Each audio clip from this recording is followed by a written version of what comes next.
Hello guys, আমি এখন একটু বেরিয়ে পড়েছি। টাটা মিমলু। তো লোকেশন থেকে আই গেস বুঝে গেছো কোথায় এসছি। আমি এসছি এখন পাটুলিতে। তো আমি ভাবছিলাম আমি সবার আগে চলে আসবো, বাট এসে গেছে ওরা।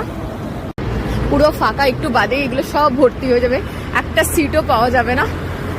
ফার্স্ট আমাদের প্ল্যান ছিল বুক ফেয়ারে যাওয়ার, কারণ কালকেই লাস্ট ডেট বুক ফেয়ারে, কিন্তু কেউ যেতে চাইলো না। যারা যারা যাওয়ার কথা ছিল তাদের এক একটা কাজ পড়ে গেছে, যেতে পারিনি। তো যাই হোক, তাহলে বলে আমরা কাছাকাছির মধ্যে পাটুলি আসা যেতে পারে, তো পাটুলিতে চলে এলাম। একদম চা অনুচিকেতার সামনেই চলে এসেছি। হ্যাঁ, ওই তো দিশায় আছি, দেখা পেয়ে গেছি আমি তোদের।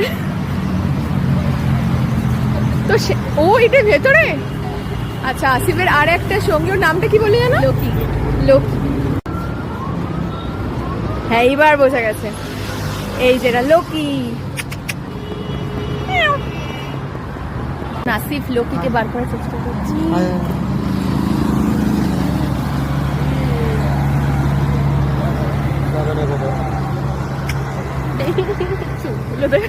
আমি একটু বিড়ালে ভয় পাই, কুকুর অতটা ভয় লাগে না। তোদের বললাম ঘোড়ার মুখের সামনে দাঁড়িয়ে আছি আমরা, ঘোড়াটাকে ভালো করে দেখছিস তোরা?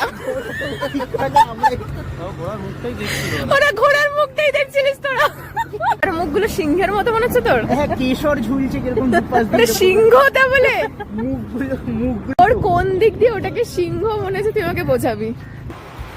পিছনে পিছনে দুটো তো সিংহই, চাকার উপর তো সিংহই দেখতে পাচ্ছি, কিন্তু ওগুলো ঠিকঠাক সিংহ নয়। ওটা যার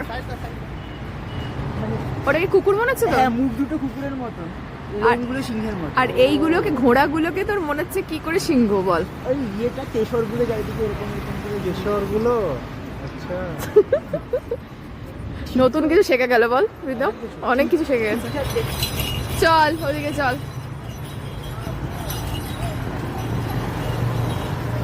ও যে এক্সপ্লেন করলো, তুই কত নাম্বার দিতে যাস ওকে? এটার জন্য 10-এ আমি ওকে 2 দেবো, তার বেশি দিতে পারবো না আমি।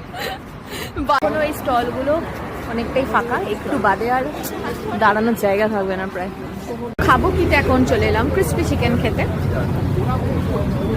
অর্ডার